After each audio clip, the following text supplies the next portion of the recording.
Shri Venkateswara gold తాకట్టులో ఉన్న మీ బంగారాన్ని విడిపించి కొనబడును.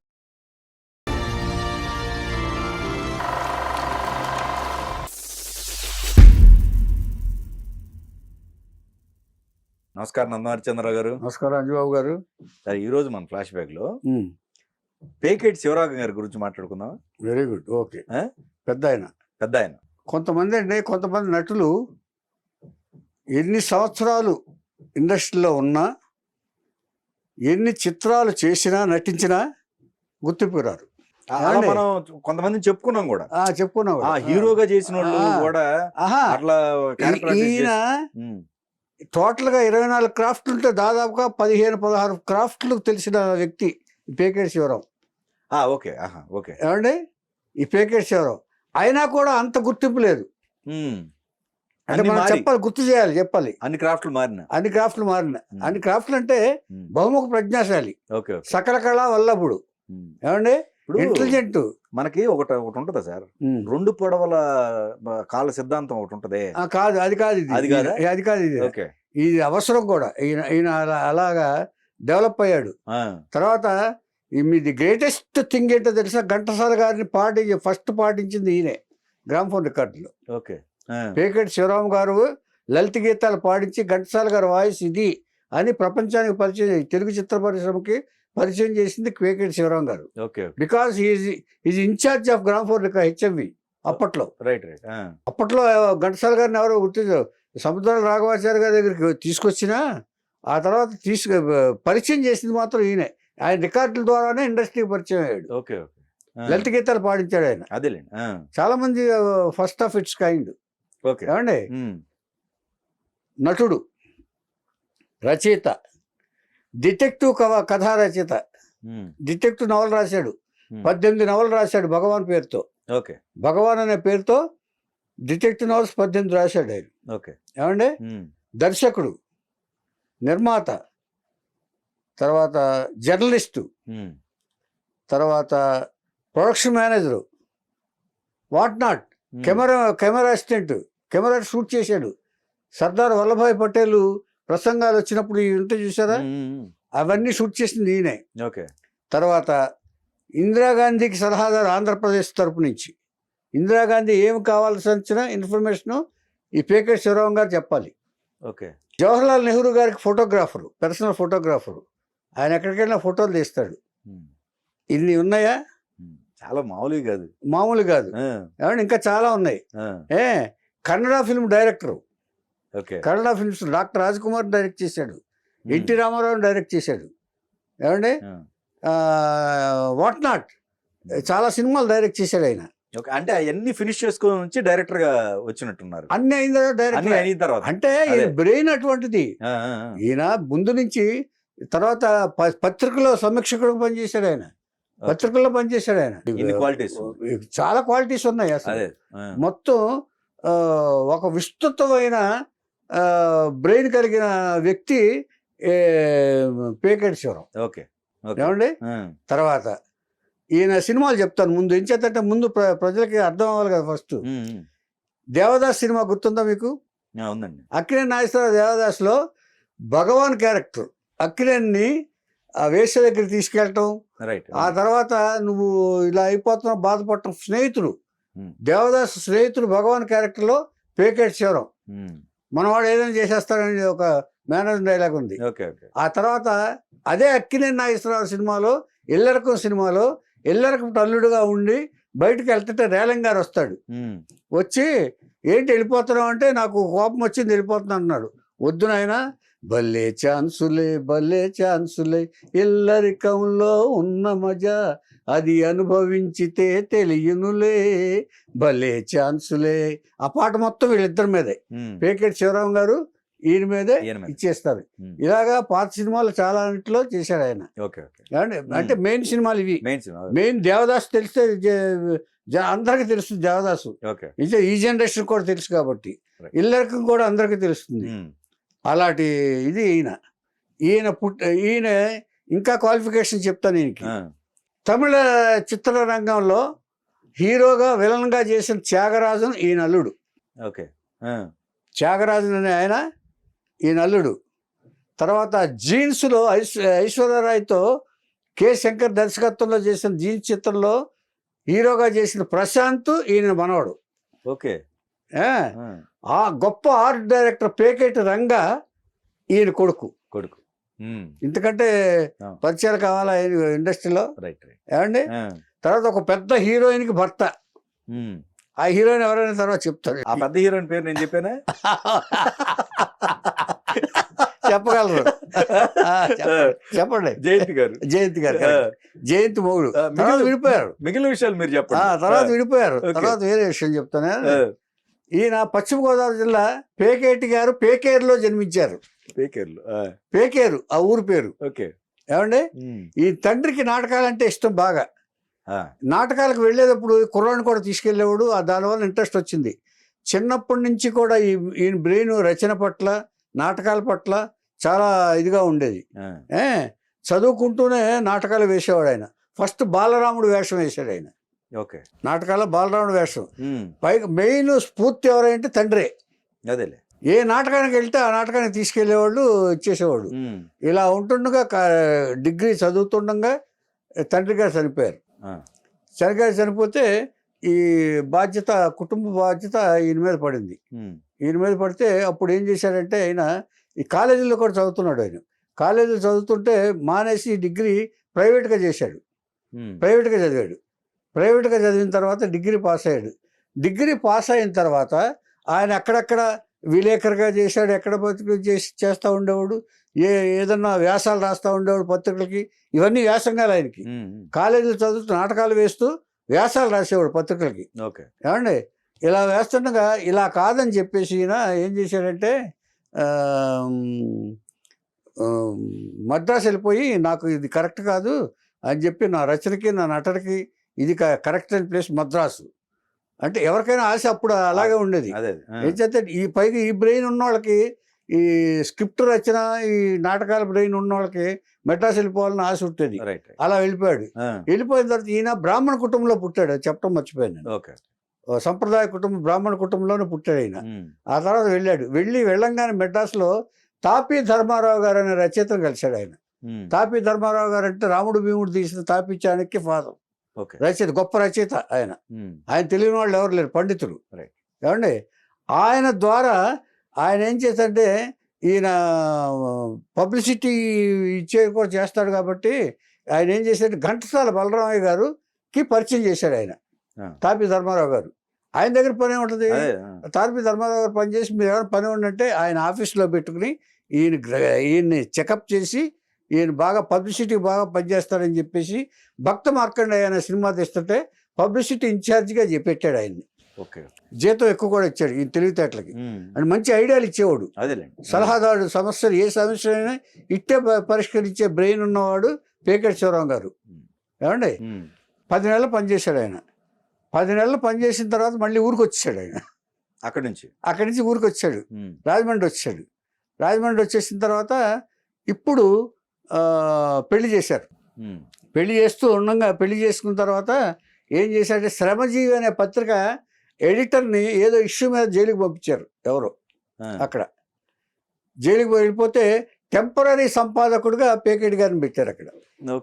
పేకేటి గారిని పెడితే అప్పుడు గోడవల్లి రామబ్రహ్మం గారు ఇల్లాలు అనే సినిమా తీస్తే దాని మీద సమీక్ష రాశాడు ఈయన. సమీక్ష రాసి గొప్పవాళ్ళైన వాళ్ళలో కమలాకర కామేశ్వరరావు గారి గురించి చెప్పుకున్నాం మనం. ఆయన రివ్యూలు రాశాడు. ఏమండి? అలాగే అదే గోడవల్లి బ్రహ్మం గారు ఇప్పుడు ఇల్లాలకి సమీక్ష రాశాడు. వాళ్ళందరూ డిస్కస్ చేసుకుంటా హెచ్ఎం రెడ్డి గారు ఇండస్ట్రీ మొత్తం చూసింది ఆ సమీక్ష. ఏంటి ఇంత బాగా రాశాడు, ఏమో మనకు పనికొచ్చేటట్టున్నాడు మన తెలుగు ఇండస్ట్రీకి అని చెప్పేసి వెంటనే కవర్ చేసి రమ్మన్నారంటే వచ్చాడు. వచ్చిన తర్వాత అక్కడి నుంచి వచ్చి వీళ్ళని బాగా నెల జీతం మీద సినిమాలకు తెనాలి రామకృష్ణ ఈ సినిమాలన్నిటికీ పని చేయించారు ఆయన. మొత్తం పబ్లిసిటీ పనులు చూసుకోమని చేస్తున్నారు.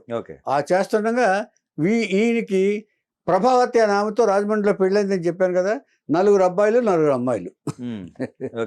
సంతానం బిడ్డ 8 మంది. ఏమండి?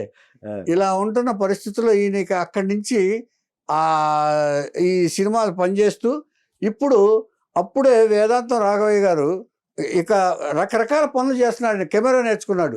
కెమెరా నేర్చుకున్న తర్వాత సర్దార్ వల్లభాయ్ అప్పుడు 1945 ఆ ప్రాంతాల్లో కదా, సర్దార్ వల్లభాయ్ పటేలు ఆ ప్రసంగాలు వస్తే వచ్చింది అవన్నీ తీసేవాడు మెడ్రాస్ వచ్చినప్పుడు.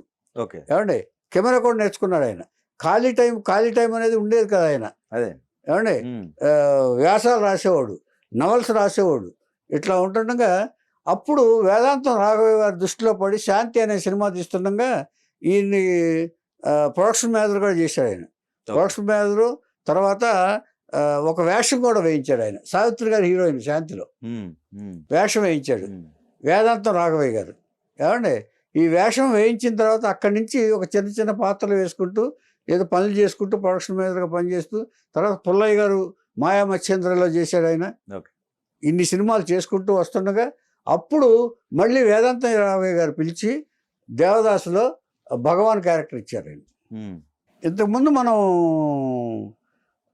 తాపి ధర్మారావు గారి ద్వారా ఘంటసాల బలరామయ్య గారి ఈ ఆఫీస్కి చేరాడు. పేకేటి శివరావు గారు పబ్లిసిటీ ఇన్ఛార్జిగా 10 నెలలు పనిచేశారని చెప్పుకున్నాం కదా.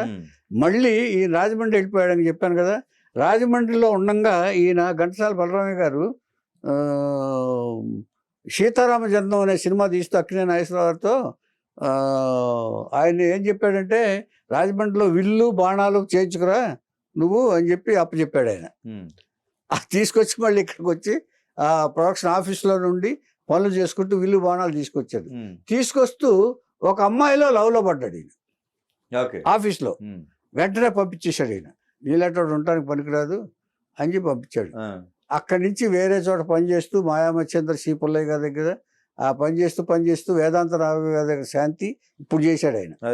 ఏమండి దానికి ముందు సంగతి చెప్పాను నేను.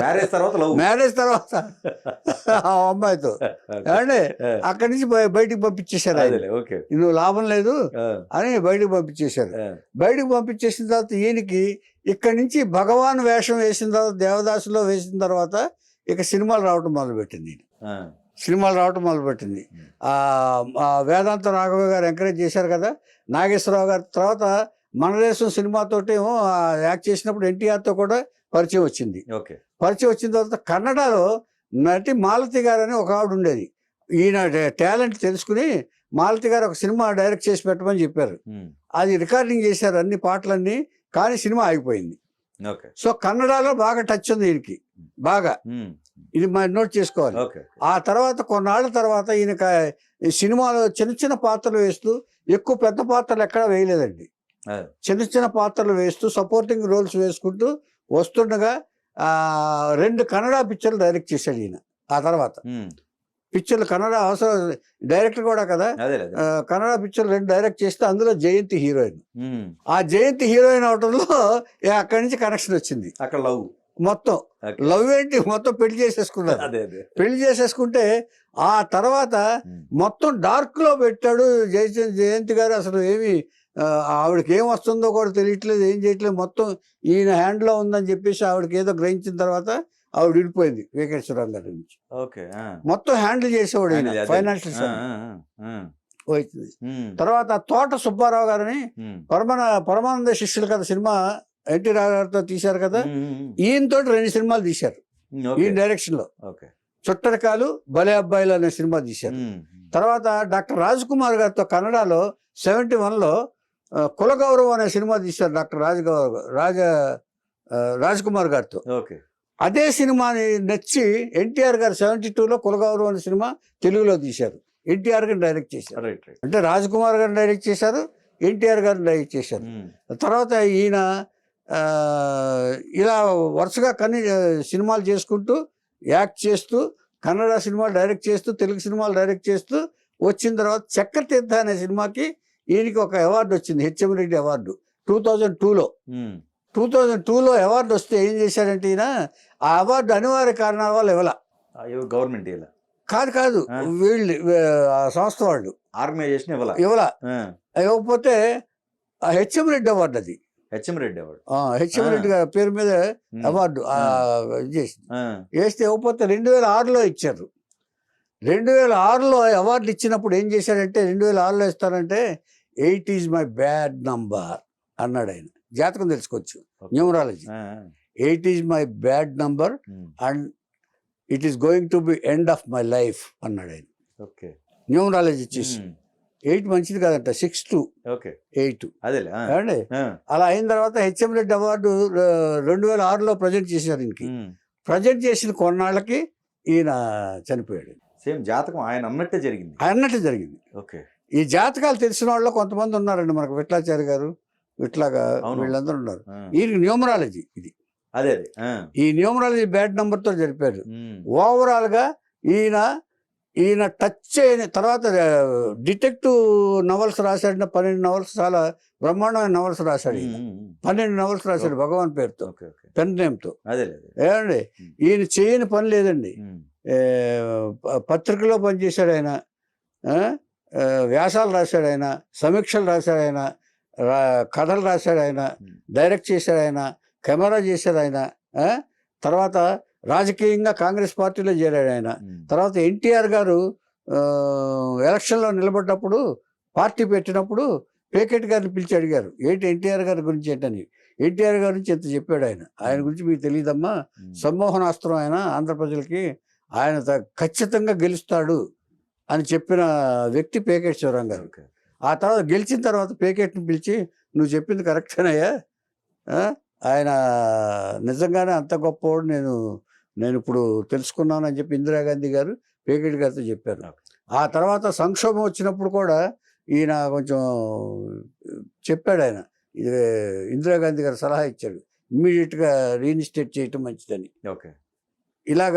ఇలాగ ఎన్నో దీంట్లో కాంగ్రెస్ పార్టీతో ఇన్వాల్వ్ అయ్యి రాజకీయంగా పెద్ద నెహ్రూ గారితో బాగా సన్నిహితం. ఆయన పర్సనల్ ఫోటోలు తీసేది ఈ పేకెట్ శివరాం గారు.